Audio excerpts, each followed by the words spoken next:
Good day, Toronto. Welcome to Street Talk with Riyaz Rauf, where we talk about real estate in Toronto. This is our first program, and it's extremely important that you watch this program where we are talking about what led us to be in this position here, which would give you a better understanding when the other episodes are being published.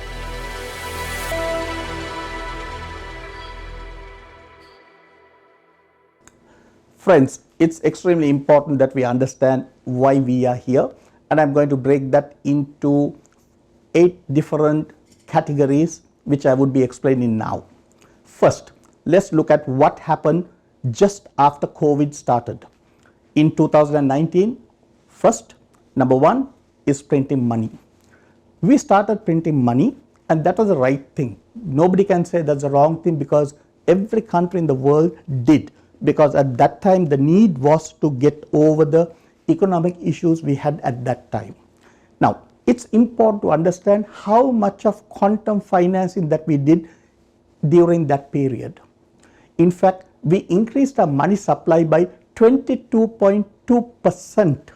That's since March of 2019 up to now, our money supply has gone up by 22.2%. It is almost 1/5 more in terms of money supply. In another way, up to 1996, all the money that we had printed is equal to what we printed from 2019 to this day. That is actually leading to inflation. Obviously, even any high school student would say increase of money supply would lead to inflation. Number two, we got into a situation where we have a inflation that is getting a little bit out of control. The typical inflation rate that the Bank of Canada would like to maintain is 2%. And I think that's doable. But going forward, I think even if we can get to about 3% within the next 9 months, that's a very good position to be. But it looks like in the near future, for the next 1 year, we may be around 4 to 5% because of the global things that are happening in terms of war.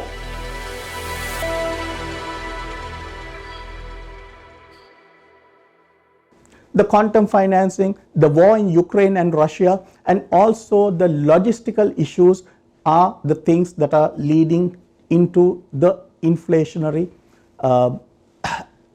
features that we have at the moment. Now, in January, our inflation went up to 5.1% from almost nothing.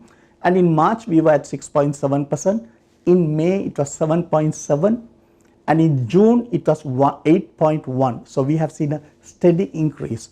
However, the results that came up yesterday was quite encouraging because it came out at 7.6%, which is a reasonable decline because of all the measures that we have taken in the last 3 to 4 months to control the inflation. And let me go on to number 3, which is speculation that was led by these.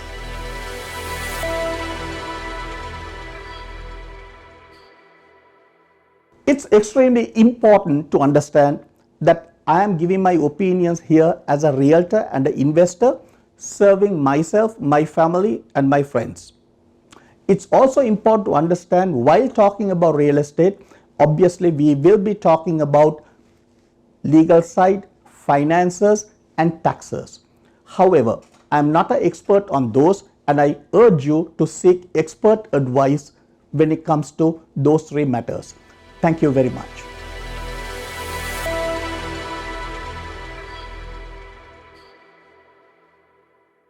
Again, to remind you, number 1, it's quantum financing, we printed money. Number 2, that led to inflation.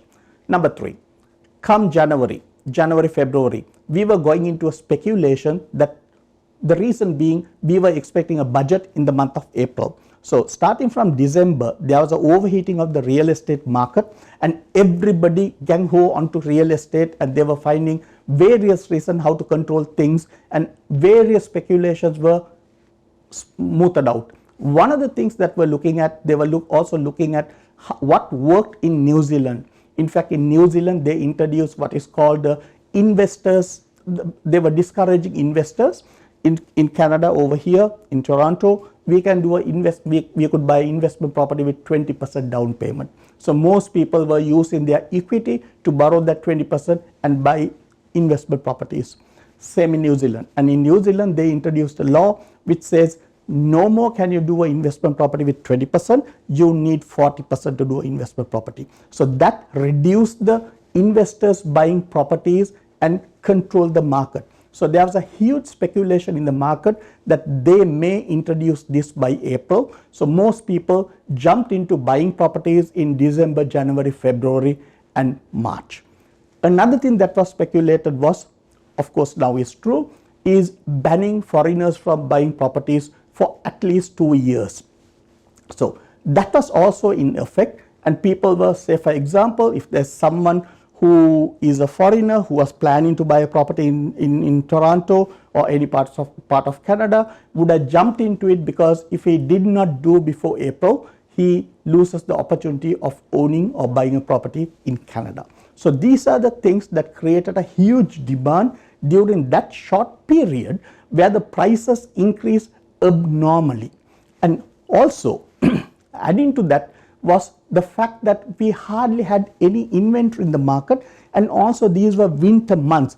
Even we were telling our clients, why not sell in the spring, because we have the spring market and you can have the curb appeal and you can sell better. And this was one of the reasons that the inventory was low, and that led to this huge other factor, which is number 4, abnormal price increase. Now when I say abnormal price increase, let's look at what the price increase was in January and February alone. Bit from January, from end of December to end of February, the prices went up to 1,334,000. That is from 1,158,000, which was an increase of $176,000 in 2 months. That's just 60 days. That's an abnormal price increase that we have not heard of. And also that was a time as a realtor that we were all telling people, buy first, sell later. It's very important to understand this. At that stage, that was January, February, March, we were promoting buy first, sell later, because buying is extremely difficult. Selling was a 7-day affair or less. So that's important to understand that too, to understand where we are now. The other speculation was people were looking at talk about interest rate hikes that were to happen in March. Obviously, everybody expected an interest rate hike, and also the Bank of Canada as well as all the banks were speculating there will be an interest rate hike. Now, what's important is when many people knows that there is an interest rate hike, they are going to jump and buy in properties more and more at that stage, because they also understood when the mortgage rates increase, they are qualifying, or the qualifying rates or the stress test will be more. So it's always good to buy a property then, rather than go into a higher stress test and not be able to qualify themselves to buy a property. Now let's move on to the next one, number 5.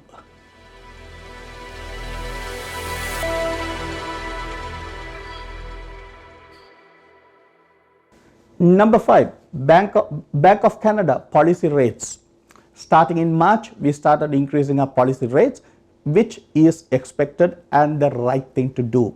In March, we went up by 0.25 to 0.50. Then in April, we had 50 basic point increase, so our rates were 1%. In June, we had 0.50, bringing it into 1.50. In July, there were a lot of speculation that we may go up to 0.75 or 75 basic points, but 2 hours before the Bank of Canada announced it, I put out a YouTube saying Canada and the Canadians and the homeowners are better off if we were to go up to 750 or 75 basic points, because it's always good to do a front loading and increase the interest rate in order to control the inflation, because control the inflation will, whatever we do now will have an effect only after 3 to 5 years, or 3 to 4 months time. So in other words, I really congratulate and applaud the Central Bank of Canada, the governor, for having the guts to go up by 75 base points, and we went up to 1.50 and in 2.50. And now we have the next policy rate coming up in September. There's a lot of talk that in September we may go by another 50 base points. And then we also have, again, I believe in November, another, because we have 8 for a year, a policy cut in November, and we may see another 0.5 or 50 basic points. I am a strong supporter or advocate of even having to go up to 75 base points in September. The reason being, now we are increasing on a decreasing rate. So in other words, what I'm saying is, it doesn't make sense to have 0.50 in September and have another 0.50 in November. It's always good to go 0.75 and then have 0.50 and probably go to 0.25. Come January or March, we should be having our first reduction or take off 0.25, which would be sending the market a great news that things are getting under control and we are in good shape. Now, let me explain what all these led to is something else, which is number 6, stress test.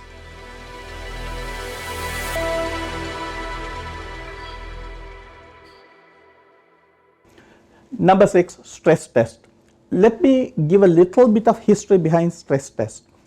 Stress test is something that was introduced in 2014 in UK by the British Central Bank, and when the interest rates were dropping, they introduced something called the stress test to qualify people at a higher rate. So when the interest rates increases, they would not be stressed or there should not be any issues. So remember, UK 2014.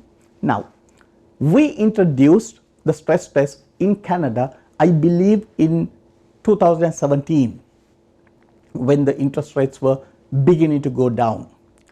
But the fact is, 2 weeks ago or end of July, in UK, they decided to take the stress test out, and they do not have a stress test.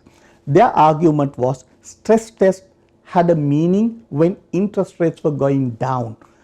It has no meaning when the interest rates are going up, because you're putting certain individuals into even more difficulty of qualifying and getting a mortgage when the interest rates are going up. So let me explain the impact of this, how it affected our market. Let's take an example of Mr. and Mrs. Smith, who has a monthly income of 15,000 as a household, and their income for a year is 180,000. In February or in March, if they wanted to buy a 1.3 million home, they would have put 20% down payment, and on a variable mortgage, they would have qualified to buy this home at that stage. So they can buy a 1.3 billion house with a 20% down payment on a variable mortgage with 180,000 income, because their stress test was 5.25. The same Mr. and Mrs. Smith, if they hadn't bought in March, if they are to buy now, and when they shop around, they are qualified only to buy something at 1,150,000, because the stress test has gone up to 6.50. Now, that's a loss of purchasing power of 150,000 due to the stress test. So in other words, this family will be now looking at buying homes below 1,150,000, and they have given up the idea of looking for homes that were 1,300,000. So now let's go on to the next one, which is number 7, which will be talking about the 120-day phenomena.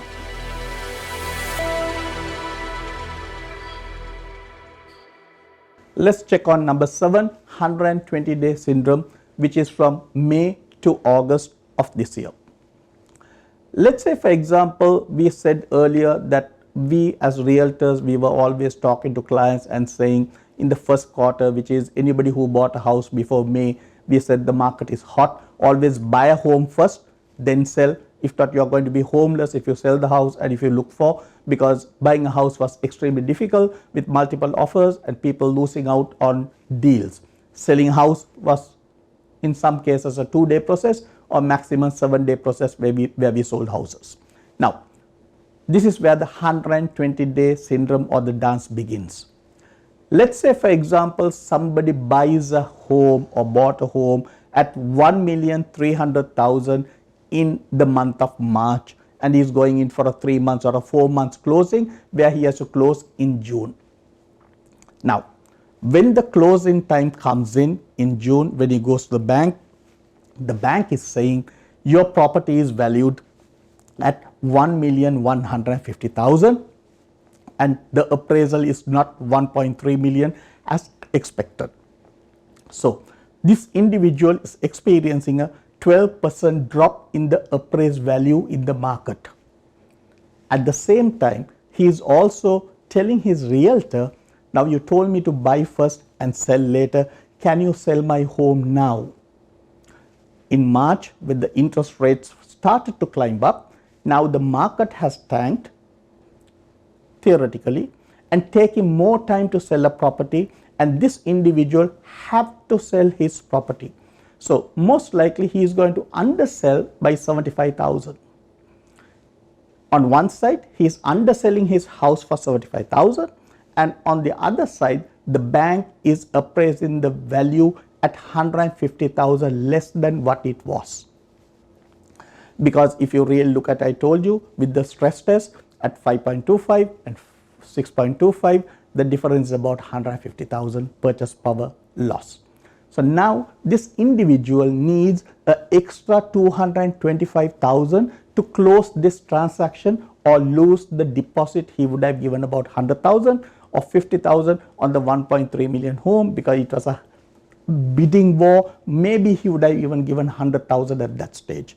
Now this individual is in a crisis situation where he needs extra funding of 225,000 to close his transaction, and the interest rates even in the secondary market or the B lender or the private lenders has also gone up. So understand this process. Now let's look at the other side of it. What happened to people who bought after May and who are closing now? So in other words, if somebody was buying a property in May, let's assume the average price in May was 1,212,000. So this individual bought a property at 1,212,000. Not only did he buy, the market was such, we have already given instruction for them to sell first, buy later. So he was not buying, or he had enough time to sell his property before buying. So he had already sold his house either at the market value, or he knows the value he is getting out of the market. So there is no need for him to plan for other modes of financing, and he can curtail his purchasing power.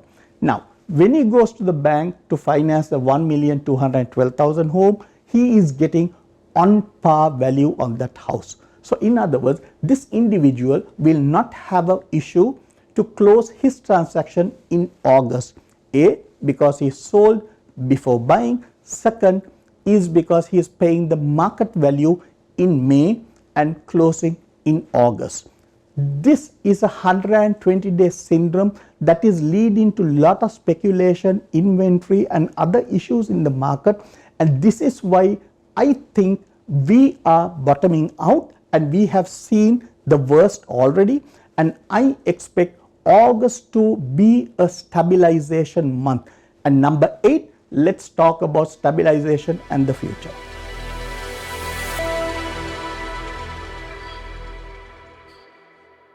Let's look at number 8, stabilization. After all what we have gone through from January up to now, and now we are in the second week of August. I expect by the end of this month we should have all these price declines stopping. Nevertheless, our unit sales or the volume will keep dropping further. The prices may start going up from first week of September, and I expect it not to rise in a way that it was in the past, but there could be a gradual increase in prices from September. In other words, I don't see a decline in prices starting in September 2022. Now, on the other hand, what it matters is at the end of the year, by December, when we look at the year-over-year growth or the decline in the average price, I think I'm positive and I'm very bullish in knowing that most likely we are going to end up at 1,146,000 as an average for 2022. Let's see whether I'm right, and I wish I'm right, and we will know in December. 1,146,000 would be the average price for the 12 months in December, at the end of December, compared with 2021 being 1,095,000. So that will be an appreciation of 51,000 over a 1 year period and equal to 4.7%. So let's say this year's expectations from me and for my family in doing business is basically from real estate in Toronto. In this year, we would have a growth of anything between 3 to 5%. So that's with regards to the prices. On the other hand, in terms of volume, last year we ended the year with 121,600, I believe, and this year we may end up only with 73,600, which would be a shortfall of 48,000 units sold in the GTA area. So that's a huge drop in terms of volumes, and that's a 40% drop in volume sales. Now, let me also explain quickly what implication they have. Each house, when it's been bought and sold, with land transfer tax money that goes to the city, is on a $1 million home is around, let's say, 25,000 for ease of calculation. And if you look at 48,000 units at 25,000, we are talking of almost close or little over $1 billion loss to the municipalities that has to run the municipalities. Now, we are not even talking about mortgages at the banks that has to lend and make money out of this industry. And also, real estate is almost 20% of the GDP. So I am sure things are not going to be the way it had been in the last 4 months, and I am quite optimistic and positive about how things are going to be in the future, because we already saw a little bit of inflation coming down due to fuel prices dropping. On the other hand, we also expect, we do not know when the Ukraine and the Russian war is going to be over, but I believe we have had more of the war days than the peace days are nearing. So I believe if we can have a settlement of those within the next 3 months, we are going to see a brighter market and robust again. Now, this discussion is not over without looking at or speculating what may come up in the future in the event things keep on going the way it is. So let's look at some of the options that are available. The banks may want to push a 40-year amortization to make people, help people be able to borrow and get into the real estate market and also own homes and move on with life. That's, in other words, at the moment we have a 30-year amortization as a maximum, we may go up to 40.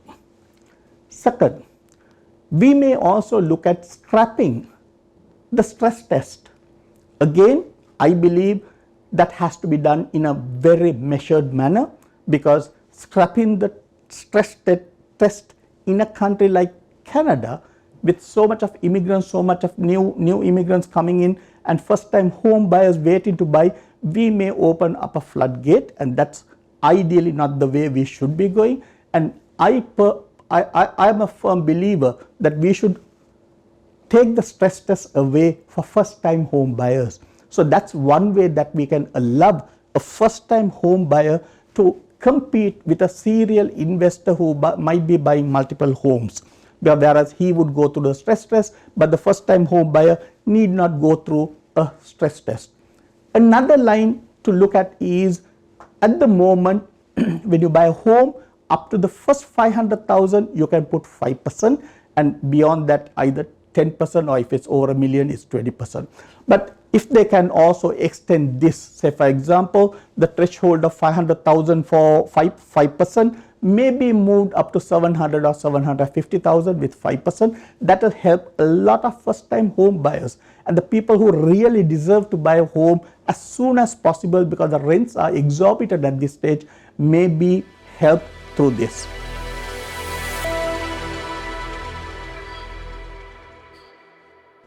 Friends, this is the first program that I have recorded, and a series of programs are coming, and this program will be very important to set the base to understand all the other programs that are coming after this.